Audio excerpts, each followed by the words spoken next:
O que é que eu fazia no meu final do dia, que se calhar é o que tu também fazes? Chegas ao sofá, sentas no sofá, está na hora de relaxar, pegas no telefone e vais colar a tua cara nas redes sociais. E era isto que eu queria substituir. O sucesso deixa pistas. E quem deixa essas pistas são as pessoas que tiveram grandes sucessos. Eu queria mudar um hábito baseado na minha identidade. E um ano depois, não interessa se eu li 50, 60 ou 70, eu hoje, um ano depois, digo, eu sou um leitor. Olá a todos, o meu nome é João Gonçalves, sou coach na SIG Nutrition e no vídeo de hoje venho falar um pouco sobre o poder dos hábitos, mas venho falar de um hábito em concreto. O que é possível tu conseguires atingir em 365 dias? Eu coloquei-me à prova e cá estou eu, um ano depois, para contar um pouco da minha experiência. Há cerca de um ano atrás, em meados de novembro de 2018, eu comprometi-me a fazer uma coisa que eu gostava muito, que era um hobby, mas que perdi realmente esse hábito, que era ler. E eu decidi na altura que seria credível ler 2 a 4 livros por mês. Entretanto, quando comecei a fazer algumas pesquisas, quando estava à procura dos livros então que eu iria começar a ler, eu ouvi um mito que o ideal era ler então 3 a 4 livros por mês e estabeleci uma meta para mim. Vou tentar num ano fazer disto um hábito e ler 48 livros. Mas, entretanto, surgiu-me uma notícia em que eu li que normalmente as pessoas mais cultas, com mais conhecimento e que mais liam em média 52 livros por ano, ou seja, um livro por semana. E eu disse, é esta a minha meta, eu vou fazer o mesmo que as pessoas mais bem-sucedidas, porque eu também me quero sentir bem-sucedido. Então estabeleci a meta de 52 livros.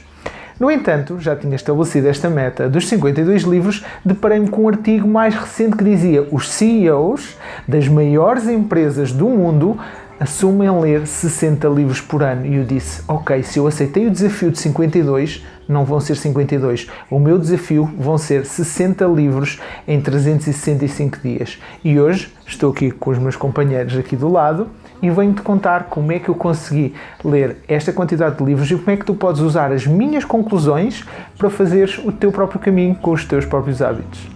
Então, um ano depois, ou seja, 365 dias passados, já fez mais um bocadinho, ou seja, já passou um ano e 2 semanas desde a data que me comprometi, que foi no final de novembro de 2018.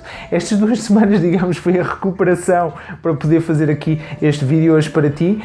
Contando a quantidade de livros que tinha ao meu lado, eu consegui ler 66 livros ao longo deste ano. E como é que eu consegui fazer este feito? Admitindo que quando eu comecei eu não tinha prática nenhuma e que aceitei o desafio de ler estes livros, todos eles em inglês. E apesar de eu não ter problemas nenhuns com o inglês, dificulta porque leio um pouco mais devagar do que se fosse em português. Se bem que percebo tudo, atrasa um bocadinho o início. O que é que eu usei para construir este hábito? Primeiro, perceber como é que um hábito é feito. O hábito é composto por 4 fases. Se no passado me ouviste falar em 3, hoje vou acrescentar uma 4ª, ao qual dou o mérito ao James Clear pela sua explicação. Um hábito é composto, primeiro de tudo, para poder acontecer por um sinal ou um gatilho, ou seja, algo que dá sinal ao teu cérebro que tens que começar um comportamento.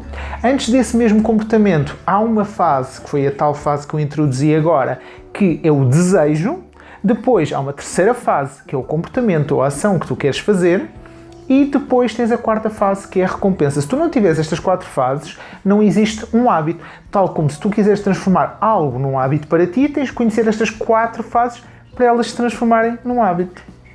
Já sabes as 4 fases do hábito. Vou recapitular: o sinal, o desejo, o comportamento ou a ação e a recompensa. Agora é trabalhar cada uma destas fases para que o hábito seja fácil de integrar. E foi isso que eu fiz comigo. Então o que é que tu podes fazer na primeira fase, que foi o que eu fiz para integrar este hábito? O sinal tem que ser óbvio, ou seja, tem que ser fácil para o teu cérebro detectar aquilo que lhe passa a mensagem que se vai iniciar todo este processo do hábito. E o que é que eu fiz nessa fase para simplificar este processo, tornando óbvio? Eu tinha livros espalhados por toda a casa e tinha os livros bastante presentes para que eu pudesse olhar para eles e lembrar-me que tinha que começar a implementar então este comportamento que eu desejava. A segunda fase é o desejo. E como é que tu aumentas o desejo para implementares aqui um hábito? Tem que ser prazeroso. E como é que eu fiz aqui com o exemplo dos livros? Eu escolhi temas e livros que eu gostava muito de poder ler e que não estava a ler porque não tinha esse hábito, e isso fez com que eu tivesse um desejo de ler estes mesmos livros. Terceira fase é o comportamento ou ação. E como é que tu melhoras a implementação deste mesmo hábito nesta fase? fazes com que essa ação seja o mais simples e mais fácil possível. E como é que eu fiz? De duas formas. Eu tornei-a mais fácil, tornando a outra que eu fazia um pouco mais difícil. O que é que eu fazia no meu final do dia? Que se calhar é o que tu também fazes. Chegas ao sofá, sentas no sofá, está na hora de relaxar, pegas no telefone e vais colar a tua cara nas redes sociais. E era isto que eu queria substituir, por tempo de qualidade, a fazer uma coisa que me dá muito prazer hoje em dia. Então, eu tornei o hábito mais fácil porque tinha o livro muito próximo do sofá, que era onde eu lia, e comecei a deixar o meu telefone mais longe do que o livro para tornar o hábito que eu não queria mais difícil. E onde é que o meu cérebro começou a pegar? No hábito que eu queria implementar porque era mais fácil. E como é que eu tornei isto recompensador? Por estar a conseguir progredir e via que estava a conseguir cumprir com o meu objetivo que era de ler mais, cultivar mais a minha mente, sentir melhor com todo este processo de conhecimento e aprendizagem. E também há aqui uma componente monetária, porque depois de investir mais de 1000 euros em livros, também existe uma recompensa de ver que eu estou realmente a usar e a tirar prazer deste meu investimento. Para te dar algumas ideias também, se tiveres curiosidade em saber que livros é que eu escolhi, eu para tornar então este processo apetecível, escolhi 4 áreas que eu gosto muito e com as quais eu me dediquei a ler neste último ano. Então a primeira área, que é muito importante para mim porque eu gosto muito, é a área do negócio, a área das empresas, perceber como é que funcionam as empresas, como é que funciona o negócio, como é que funciona o marketing, como é que posso oferecer mais conteúdo e mais qualidade dentro da SIC Nutrition, no trabalho que nós fazemos a trabalhar com pessoas.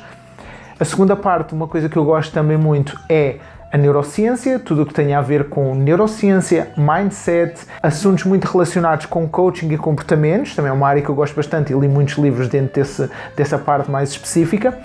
Escolhi outro tema que são autobiografias. Há uma expressão que eu uso muito e que de certeza já me ouviste dizer, que é: o sucesso deixa pistas. E quem deixa essas pistas são as pessoas que tiveram grandes sucessos. E se eu puder ler as suas autobiografias e eles puderem ser os meus mentores, mesmo sem eles saberem, eu posso aprender grandes lições. Então decidi ler também algumas autobiografias de pessoas muito bem-sucedidas e aprender as suas maiores lições. E por último, há uma área que eu gosto também, que é transversal a todas estas, que é a comunicação.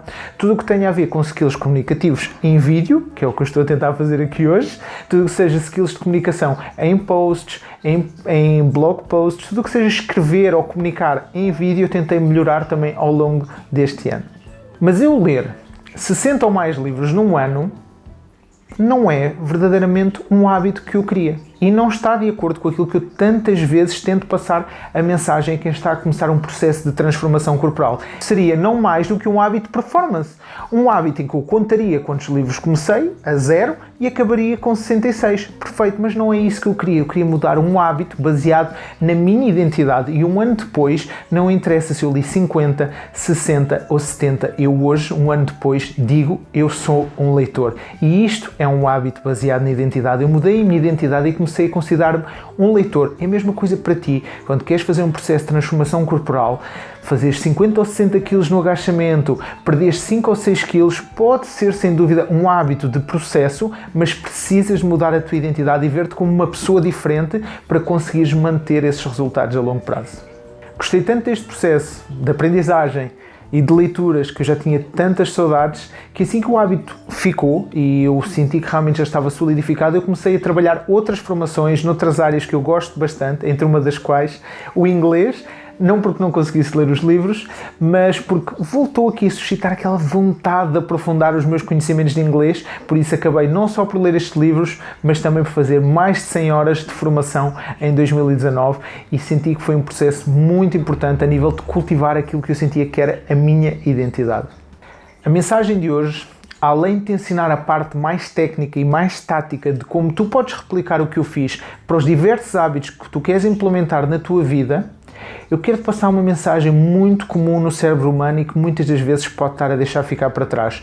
Nós, tendencialmente, subestimamos aquilo que nós conseguimos atingir a longo prazo, mas sobreestimamos aquilo que achamos que vamos conseguir a curto prazo. O que é que eu quero dizer? Achamos que é impossível eu ler 66 livros num ano, mas acho claramente possível ler 4 ou 5 livros por mês. é aqui que cai a mensagem, porque muitas pessoas esperam também que seja fácil perder 4 ou 5 quilos no mês, mas depois acham que é impossível perder 15 quilos no ano. E é assim que o nosso cérebro funciona, é isto que tu tens de tentar contrariar com a implementação de hábitos que te permitam um efeito como se fosse uma taxa de juro no banco, em que vai aumentando uma por cima da outra, dia após dia, tendo um efeito cada vez mais composto e cada vez maior, sem sequer te dares conta. Por isso, se em 2019 ainda não foi o teu ano, ainda não atingiste tudo aquilo que tu gostarias, não desistas. Porque no fundo tu fizeste os teus primeiros investimentos em 2019. 2020 vai ser a altura certa para continuares a investir neste teu processo e a colheres os lucros dos primeiros investimentos que fizeste durante este ano. E nesta altura, provavelmente na tua cabeça está a parar algo como: isto é tudo muito bonito, e onde é que ele arranjou tempo para fazer isto tudo? Isso é conteúdo para outro vídeo. E se gostavas de saber como é que eu faço a gestão do meu tempo para conseguir fazer isto tudo, comenta aqui por baixo, e se comentares eu quero, eu vou fazer um vídeo para tu perceberes como é que eu geri o meu tempo para conseguir incluir 66 livros num ano. Para mim foi uma experiência muito enriquecedora e mudou totalmente o curso daquilo que eu tinha pensado ao longo dos próximos anos. E a mensagem principal que eu te quero passar: o melhor investimento que tu podes fazer é em ti. Se gostaste do conteúdo deste vídeo, é muito importante para mim que deixes o teu gosto para eu saber que é estes conteúdos que tu mais gostas e poder produzir mais conteúdos do género.